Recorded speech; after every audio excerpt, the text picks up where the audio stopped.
હવે જોઈએ કેટલાક રાષ્ટ્રીય અને આંતરરાષ્ટ્રીય સમાચારો સંક્ષિપ્તમાં।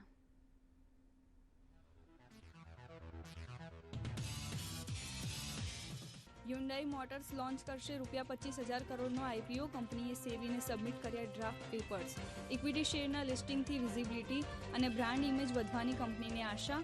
તો આઈપીઓને મંજૂરી મળશે તો તે હશે અત્યાર સુધીનો સૌથી મોટો આઈપીઓ। ઝારખંડના લાતેહાર જિલ્લાના કુમનડીહ રેલવે સ્ટેશન નજીક ટ્રેનની અડફેટે આવતા 3 લોકોના મોત, અનેક મુસાફરો થયા ઘાયલ। સાસારામ રાંચી ઇન્ટરસિટી એક્સપ્રેસમાં આગની અફવા પછી ઘણા મુસાફરોએ ચાલતી ટ્રેનમાંથી લગાવી હતી છલાંગ।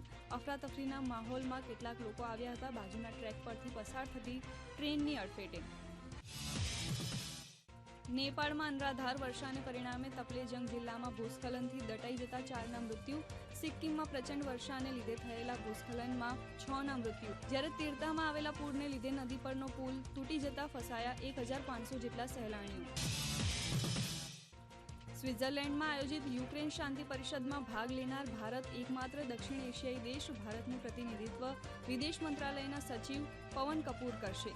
90થી વધુ દેશોએ સમિટમાં તેમની હાજરીની કરી છે પુષ્ટિ। યુક્રેનમાં શાંતિનો માર્ગ મોકળો કરવાનો સમિટનો હેતુ।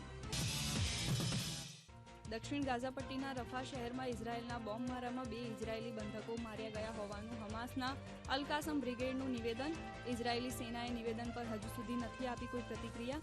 પેલેસ્ટિનિયન ઇઝરાયેલ સંઘર્ષમાં શુક્રવાર સુધી મૃત્યુઆંક વધીને થયો 37,266, જ્યારે 85,102 અન્ય થયા ઘાયલ।